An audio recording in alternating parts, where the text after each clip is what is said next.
আজকে আমি যে একটি বিখ্যাত কাজ নিয়ে পড়াবো সেটা হলো ফ্রান্সিস বেকনের একটি বিখ্যাত এসে অফ স্টাডিজ, এবং এটি আহ, অনেক জায়গার সিলেবাসে আছে এবং বর্তমানে ক্লাস 11-এ পশ্চিমবঙ্গের সিলেবাসে ইনক্লুড করা হয়েছে। সো আচ্ছা, এটার আগে আমি একটা কথা বলে নিই যে I am grateful to those who have subscribe my channel and liked. প্রচুর সাড়া পাচ্ছি, পড়ানো সম্ভবত ভালো লাগছে। এই এবং কমেন্ট, লাইক এগুলোই আমার রসদ। আমি পড়াতে ভালোবাসি।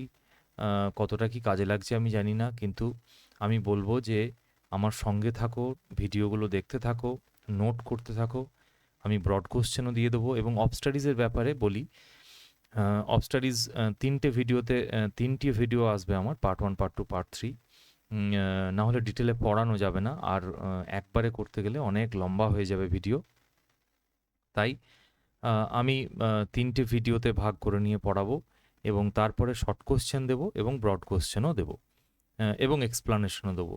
অফ স্টাডিজ ছোট হলেও প্রত্যেকটা লাইন এবং ওয়ার্ড কিন্তু খুব ইম্পর্ট্যান্ট। এই ইন্ট্রোডাকশনটা দেওয়ার পরে আমি টেক্সট শুরু করছি। এবার বলি, ফ্রান্সিস বেকন, তার ওয়ার্কস পড়বো অথচ তার সম্পর্কে জানবো না, তার সময়কাল সম্পর্কে জানবো না, সেটা হয় না। ওয়ার্কস পড়তে গেলে তার কন্টেম্পোরারি সোসাইটি, কিছুটা হলেও কবি বা লেখকের জীবন সম্পর্কে জানাটা খুব জরুরি। তাই আমি খুব সামান্য কিছু লেখা নিয়ে এসছি, বেশি বড় করিনি। তোমরা মনে করলে ডেভিড ডেচেস বা এডওয়ার্ড অ্যালবার্ট বা যে কোনো বই থেকে তোমরা পড়তে পারো, উইকিপিডিয়া আছে। যাই হোক, আমি সরাসরি পড়াতে চলে যাচ্ছি। Francis Bacon, on 22nd January 1561, a baby was born in the noble household of Sir Nicholas Bacon. This boy, who was named Francis, এই যে ছেলেটি জন্ম হলো, is considered to be the father of the English essay.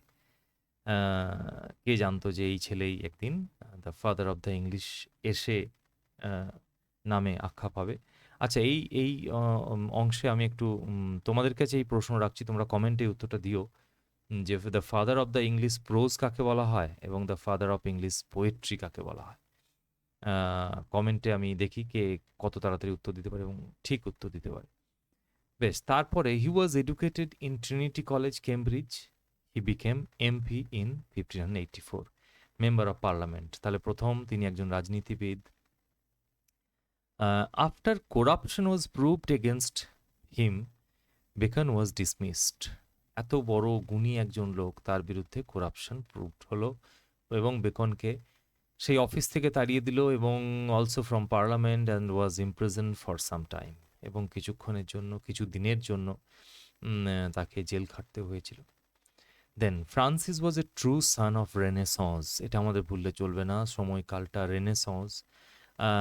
But it would be better to say that he was gifted with a true rationalist spirit naturally. তার মধ্যে একটা র্যাশনালিস্ট spirit ছিল, এবং আমি বলবো আইকোনোক্লাস্টিক একটা স্পিরিট। বহুদিন ধরে চলে আসা ধ্যান ধারণা তিনি ভেঙে দিয়েছেন, এবং তার এসেগুলো পড়লে আমরা দেখব খুব ক্রিস্প এবং কম কথায় বেশি উত্তর। Brevity is the soul of wit, আমরা এখানে বুঝতে পারবো। নেক্সট, ফ্রান্স ফিলোসফার, দেখো তোমরা, সায়েন্টিস্ট, এসেইস্ট, জুরিস্ট, কি নন তিনি! ফিলোসফার, বড় দার্শনিক, সায়েন্টিস্ট, তিনি বিশাল বড় বিজ্ঞানী ছিলেন, এবং এই বিজ্ঞানের জায়গাটা, তার চর্চার বিশাল একটা জায়গা ছিল, সেটা বিভিন্ন বইতে পাওয়া যায়, আমি এখানে আর বাড়াইনি। এসেইস্ট তো অবশ্যই, জুরিস্ট, এমনকি তিনি জাজেস কোর্টেও ছিলেন, তিনি জাজ ছিলেন। Was removed from public office, তাকে সব পাবলিক অফিস থেকে সরিয়ে দেওয়া হলো for accepting bribes. Described by Pope, Pope তাকে, যাকে ফ্রান্স বেকনকে বলেছেন the wisest, brightest, meanest of mankind. The wisest, সব থেকে বুদ্ধিধারী, ব্রাইটেস্ট, উজ্জ্বলতম, আবার মিনিস্ট অফ ম্যানকাইন্ড, মনুষ্য জগতের সব থেকে নিকৃষ্টতম মানুষ। ভাবতে পারো, ভাবতে পারি আমরা? যাই হোক, His place in the history of thought rests on his pioneer exposition of the modern inductive method. এই ইন্ডাকটিভ আর ডিডাকটিভ মেথড ডিটেলে আমি পরে পড়াবো রিসার্চ মেথোডোলজিতে, তাদের দরকার। And his attempt at a logical systematization of scientific procedures, তাহলে তিনি ইন্ডাকটিভ মেথডকে জোর দিচ্ছেন। He described his attitude as a passion for research, of meditating with pleasure, of arranging my thoughts with scruple and pen, with no blind admiration for antiquity. এটা তিনি নিজের সম্পর্কে তার এইটা মানসিকতা ছিল। এবং এটা তিনি প্রত্যেকটা এসেতে আমরা এই তার এই চিন্তাভাবনার প্রতিফলন আমরা দেখতে পাবো। নেক্সট, আর্লি লাইফ অ্যান্ড এডুকেশনটা একটু জেনে নিই। Born into a noble household, Francis Bacon was destined for a life of influence. প্রচুর লেখকের উপর, মানুষের উপর তিনি প্রভাব ফেলেছেন। Education at Cambridge. Bacon studied at Trinity College, Cambridge, but after criticized the traditional Aristotelian philosophy. অ্যারিস্টটলের যে ফিলোসফি দর্শন রয়েছে যেটা এতদিন পর্যন্ত কেউ বিরোধিতা করেনি, বেকন এসে সবগুলো তিনি বললেন। আমরা পরে একটু দেখব যে অ্যারিস্টটলের কে তিনি বিরোধিতা করছেন, তার দর্শনকে। Political career. He entered parliament in 1584 but faced challenges and imprisonment due to corruption allegations. ওই যে বললাম করাপশন, ঘুষ নেওয়ার যে তার উপরে আরোপ ছিল, তার ফলে তাকে সব জায়গা থেকে সরিয়ে দেওয়া হয়। Bacon's philosophical legacy is very important এই জায়গাটা। Bacon is highly esteemed among the western ফিলোসফার্সের মধ্যে তিনি একজন। He was sent to Cambridge at 12 but he quitted the university after 2 years. তাকে কেমব্রিজে পাঠানো হলো, কিন্তু তিনি ইউনিভার্সিটি ছেড়ে দিলেন, ডিক্লেয়ারিং এটা বলে যে the whole plan of education to be radically wrong and the system of Aristotle, which was the basis of all philosophies in those days, to be childish delusion. মানে বিরাট বড় বোম ফাটালেন তিনি যে অ্যারিস্টটলের এই ফিলোসফিগুলো শুধুমাত্র আরে বাচ্চাদের মতো আর কি সব। Since in the course of centuries it had produce no fruit, মানে সেঞ্চুরির পর সেঞ্চুরি এ কোনো ফল দেয়নি অ্যারিস্টটলের philosophy, but a jungle of dry and useless branches, শুধুমাত্র শুকনো কিছু এবং অপ্রয়োজনীয় কিছু ডালপালার জন্ম দিয়েছে। সো সত্যি বিরাট বড় বোম ব্লাস্ট তিনি করলেন এই অ্যারিস্টটল ফিলোসফির বিরোধিতা করে।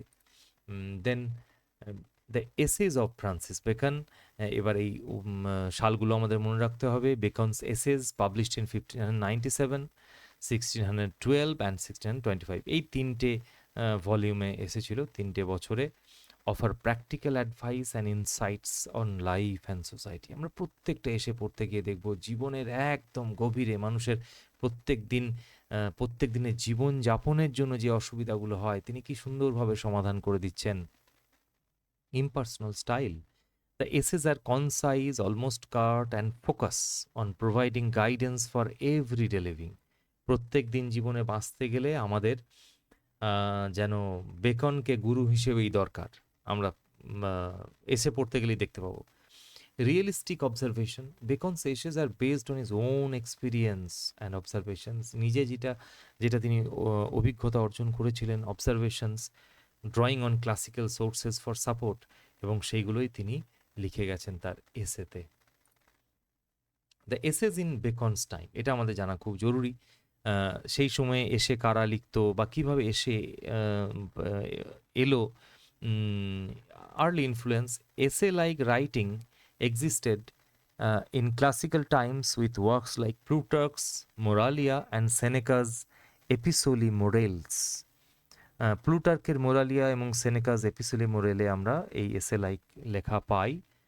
মন্টাইনস influence, Montaigne is coin the term essay, এটা মনে রাখতে হবে। মন্টেইনে এসে শব্দটা তিনি তৈরি করেছিলেন in 1580, describing is informal and personal treaties.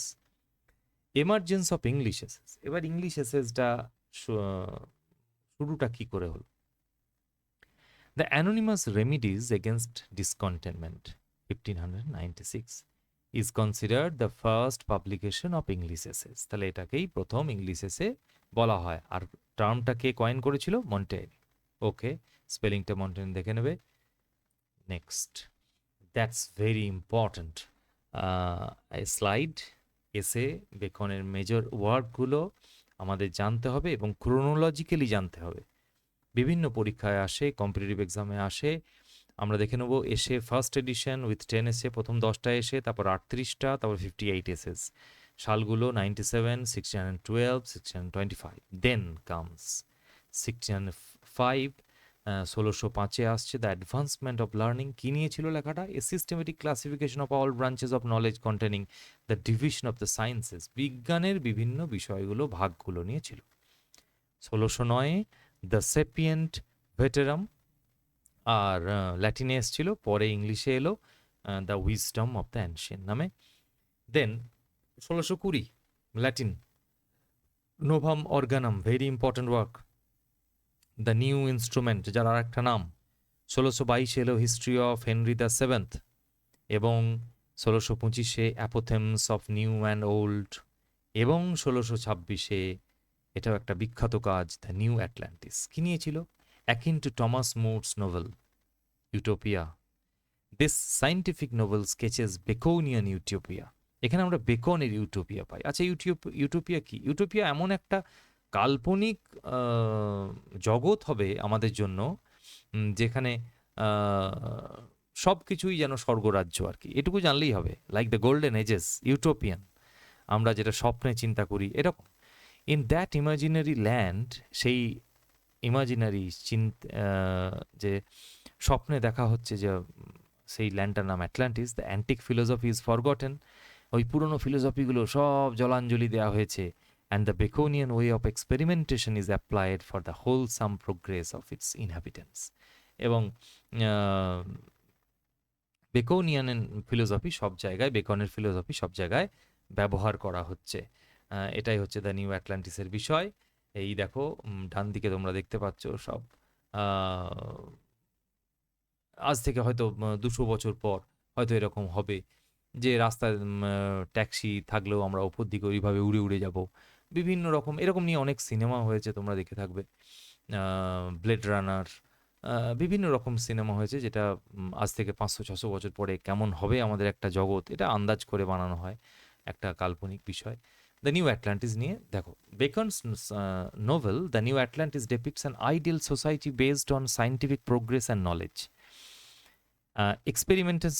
Experimental approach in this imaginary land, এই ইমাজিনারি ল্যান্ডে the Baconian method of experimentation is applied for the betterment of its inhabitants. এখানে যারা বসবাস করে তাদের উন্নতির জন্য বেকোনিয়ান ফিলোসফি ব্যবহার করা হচ্ছে। এক্সপেরিমেন্টেশন, বেকন এটার স্বপ্ন যে আমার ফিলোসফি ব্যবহার করা হবে এবং উন্নতি করা হবে এই পৃথিবীর, সায়েন্সের উন্নতি, মেডিকেলের উন্নতি, সব জায়গায়। রিজেকশন অফ অ্যান্টিকুয়েটেড ফিলোসফি, রিজেকশন, তিনি ফেলে দিচ্ছেন, ছুড়ে দিচ্ছেন, রিজেক্ট করছেন দ্য ইনকমপ্লিট নোভেল। এই নোভেলটা নিউ অ্যাটলান্টিস হচ্ছে ইনকমপ্লিট, মনে রাখবে। Criticises traditional philosophical approaches and emphasises the importance of scientific enquiry. Okay, then Bacon's age. It's very important to place Bacon in the Renaissance, rebirth of classical learning. এই রেনেসার সময়ে, Renaissance মানে আমরা জানি পুনর্জন্ম, মানুষের মধ্যে একটা নতুন চিন্তা ভাবনা আসছে, পুরনো সব কিছু জলাঞ্জলি দিয়ে দিচ্ছে তারা। The Renaissance marked A renewed interest in the art and learning of classical Times. The period bridges the gap between the medieval world and the modern. ওটা medieval হবে, টাইপিং মিস্টেক। মিডিয়েভাল ওয়ার্ল্ড এবং মডার্ন ওয়ার্ল্ডের মধ্যে একটা গ্যাপকে bridge করছে এই Renaissance.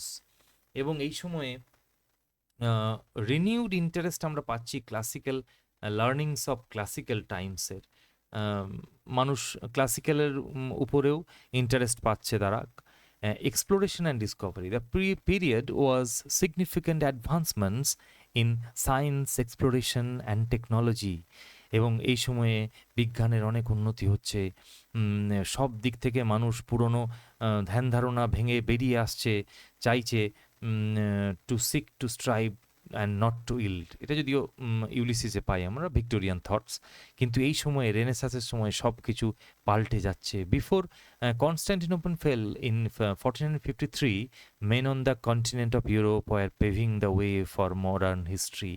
এই কনস্ট্যান্টিনোপলের পতনের আগে থেকেই ইউরোপের লোকেরা কিন্তু একটা আধুনিক ইতিহাস লিখতে যাচ্ছে।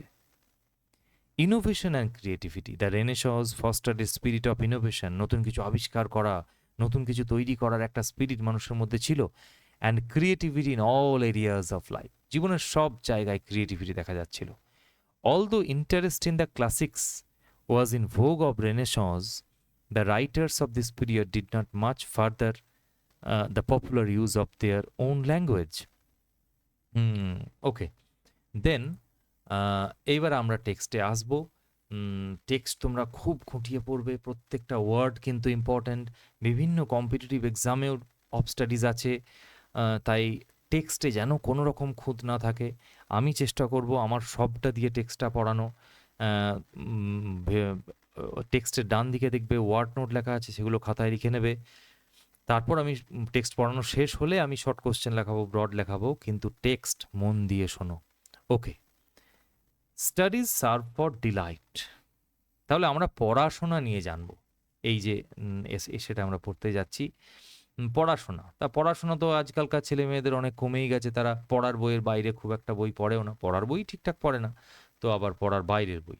লাইব্রেরিগুলো ধুঁকছে, পোকায় কাটছে বই, তারা ডাকছে আয় আয় কে যাবি লাইব্রেরিতে, কিন্তু আজকাল আর পড়াশোনার রেওয়াজ নেই। কিন্তু পড়াশোনার যে একটা পজিটিভ দিক, ভয়ঙ্কর পজিটিভ দিক, আমরা প্রত্যেকে এখন মোবাইলে মগ্ন, কিন্তু পড়াশোনার যে পজিটিভ দিক যেটা বলছিলাম, এটা আমরা দেখবো এবার। বেকন সবার থেকে ভালো করে বলবেন যে পড়াশোনার কতটা প্রয়োজনীয়তা। এটা আমরা চাইবো যে আবার সবাই পড়াশোনায় ফিরে আসুক, প্রত্যেক দিন অন্তত 2-4 পাতাও বাংলা ইংরাজি যা ভালো লাগে সেটাই, হাতের কাছে যা পাবে তাই পড়বে।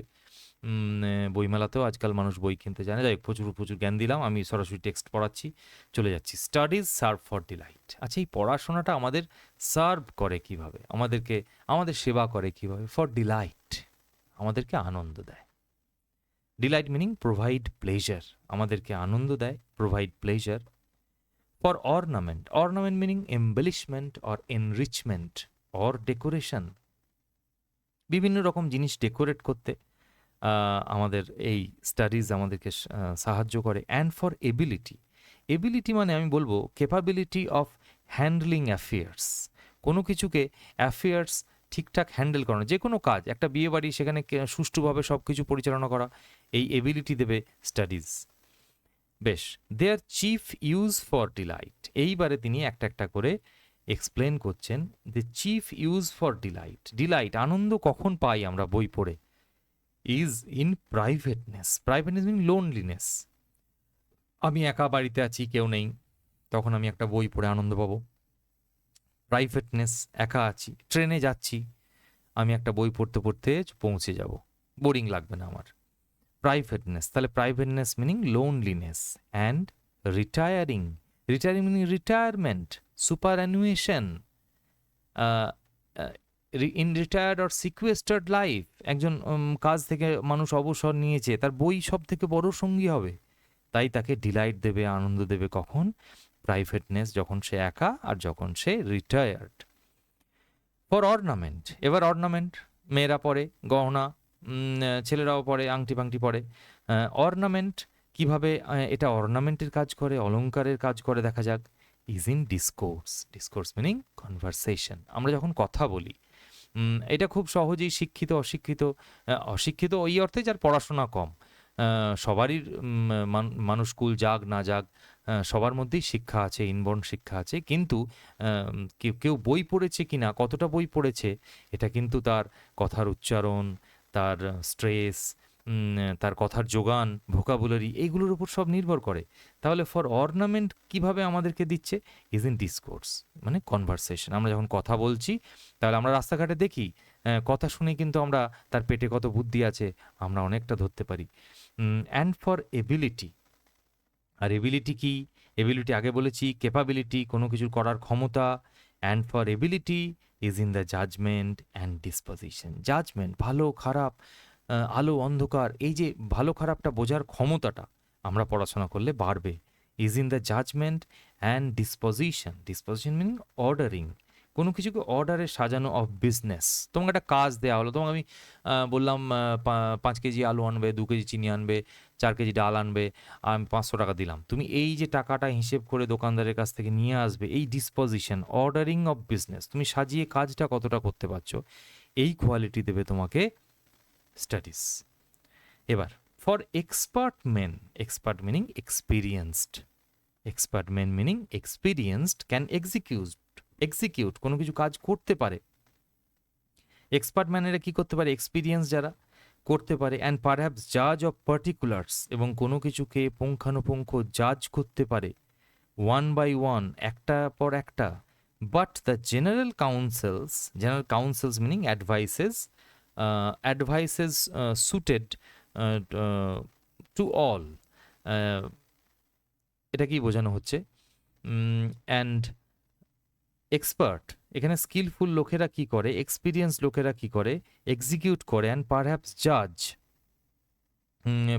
জাজ of particulars one by one, একটার পর একটা তারা জাজ করতে পারে। বাট দ্য জেনারেল কাউন্সিলস, আর কোনো কিছু একটা সাধারণ উপদেশ। And the plots meaning planning and marshalling of affairs, যারা এক্সপার্ট ম্যান মানে এক্সপিরিয়েন্সড অভিজ্ঞ লোক, তারা কি করতে পারে? প্লটস মিনিং প্ল্যানিং করতে পারে। আর and marshalling of affairs, marshalling মানে কি? কন্ট্রোলিং প্রপারলি, কোনো কিছুকে কন্ট্রোল করতে পারে। Arrangement, marshalling meaning arrangement, arrange করতে পারে তারা ঠিকঠাক। এই পড়াশোনার জ্ঞানটা থাকলে এক্সপিরিয়েন্স ম্যান, যারা এক্সপার্ট, শুধুমাত্র পড়াশোনার জ্ঞান নয়, তার পাশাপাশি যাদের প্রতিদিনের এক্সপিরিয়েন্স, অভিজ্ঞ লোক রয়েছে, অভিজ্ঞতা রয়েছে, তারা কিন্তু এই কাজগুলো করতে পারে। তারা কি কি কাজ করতে পারে? জাজ অফ পার্টিকুলার্স, কোনো কিছুকে ঠিক বেঠিক বুঝতে পারা, ওয়ান বাই ওয়ান, একটার পর একটা। But the general council's and the plots তারা প্ল্যানিং করতে পারে। অ্যান্ড মার্শালিং অফ অ্যাফেয়ার্স মানে কোনো কিছু ঘটনা কোনটার পর কোনটা করব, কোনটাকে বেশি গুরুত্ব দেবো, এরা এক্সপার্ট ম্যানরা পারে। মার্শালিং মানে কি বললাম? কন্ট্রোলিং প্রপারলি, অথবা অ্যারেঞ্জমেন্ট, সব কিছুকে অ্যারেঞ্জ করে ঠিকঠাক চলা। আমাদের আসলে জীবনটাই তো অ্যারেঞ্জড। কিভাবে অ্যারেঞ্জ করব, কোনটার আগে কোনটা করব, কোনটাকে বেশি গুরুত্ব দেবো, এইটা করতে গেলে আমাদের পড়াশোনা করতে হবে ভাই, সোজা কথা, পড়াশোনা করতে হবে তোমাকে, বিভিন্ন বই পড়তে হবে। আচ্ছা, come best from those that are learned, তাহলে লার্নেড ম্যানদের কাছ থেকেই আমরা পাই, যারা মার্শালিং অফ অ্যাফেয়ার্স ঠিকঠাক করতে পারে, মানে অ্যারেঞ্জমেন্ট অফ অ্যাফেয়ার্স মানে কাজ, বিভিন্ন রকম কাজ, ওয়ার্কস করতে পারে, প্লটস প্ল্যানিং করতে পারে। এরা শুধুমাত্র কাম বেস্ট, সব থেকে ভালো কারা পারে? from those that are learned. Okay, next slide. Okay, এবার তিনি কি বলছেন? ঠিক আছে, পড়াশোনা তো করা যাবে, পড়াশোনা করতে হবে, কতক্ষণ করতে হবে?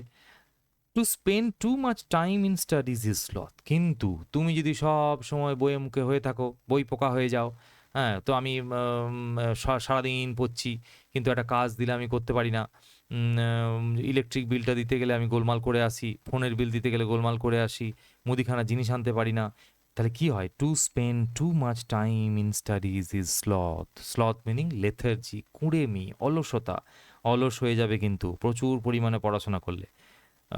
না, তোমরা তো পড়াশোনা করো না, তাহলে আমি সেই পড়াশোনার কথা বলছি না। ওই 7-8 ঘন্টা পড়লে মানুষ স্লথ হয়ে যায় না, ওটা প্রয়োজন। In studies is sloth, in studies বেশ প্রচুর পরিমাণে যারা পড়ে তারা স্লথ হয়ে যায়, লেথার্জিক হয়ে যায়।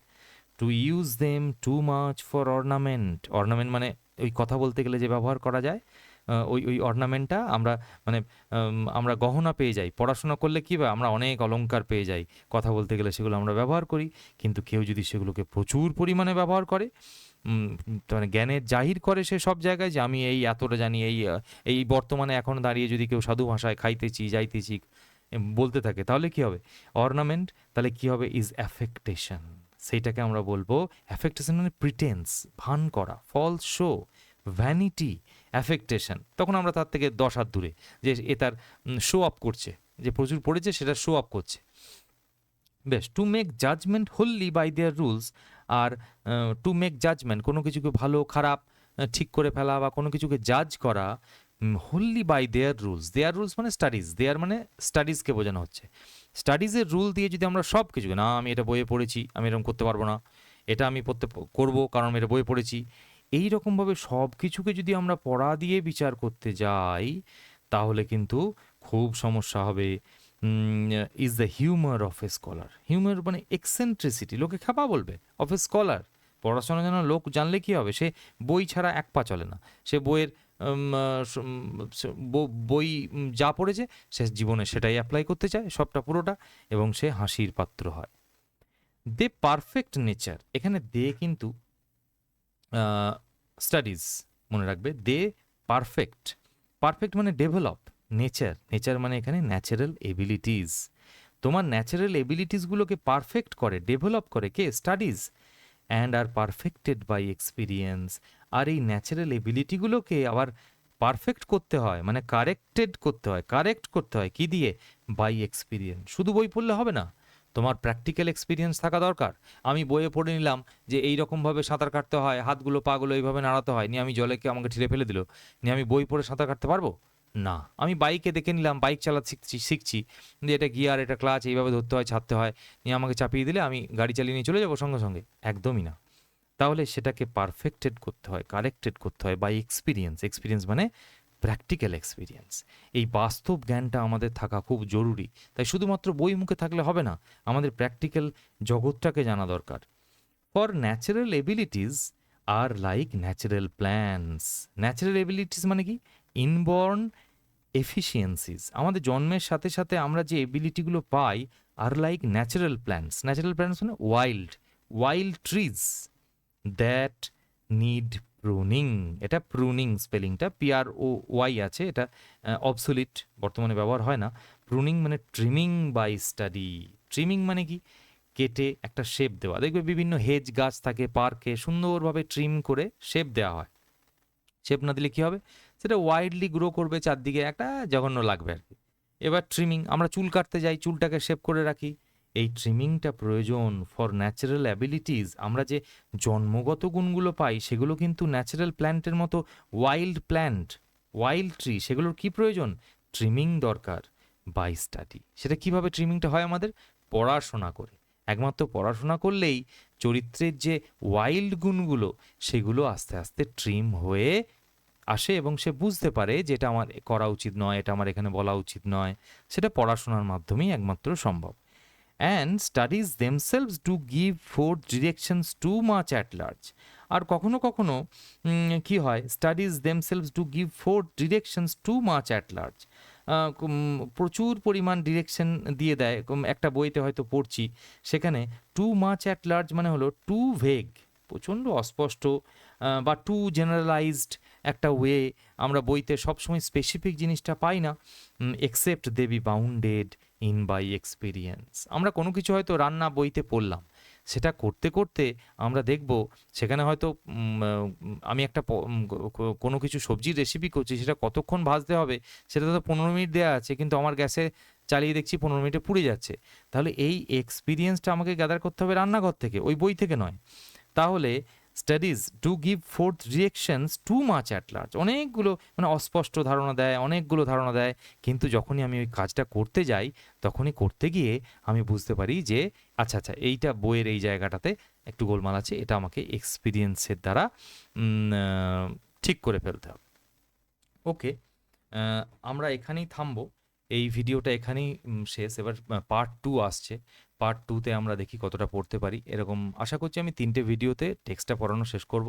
তোমরা শেষ পর্যন্ত থাকো, পুরোটা দেখো, এবং শর্ট কোশ্চেন থাকবে, ভেরি ইম্পর্ট্যান্ট শর্ট কোশ্চেন্স। আমি আশা করব যে আর এক্সট্রা তোমাদের কিছু পড়তেই হবে না, জাস্ট এগুলো নোট ডাউন করে ফেলবে। শর্ট কোশ্চেন দেবো, ব্রড কোশ্চেন দেবো, এক্সপ্লানেশন দেবো, সবগুলো আমি আমার মতো করে দেওয়ার চেষ্টা করছি। তোমরা সবাই আমার সাথে থাকো। আর একবার বলি, সাবস্ক্রাইব করো, লাইক করো, আর কমেন্ট করলে আমি প্রচণ্ড এনার্জি পাই পড়াতে। আর কমেন্ট না এলে আমি ঝিমিয়ে পড়ি, ঘুমিয়ে যাই, যে না আমার পড়ানো হয়তো কারোর ভালো লাগছে না, দরকার নেই। তা যাই হোক, এই বলে আমি শেষ করছি আজকের video. Thank you very much.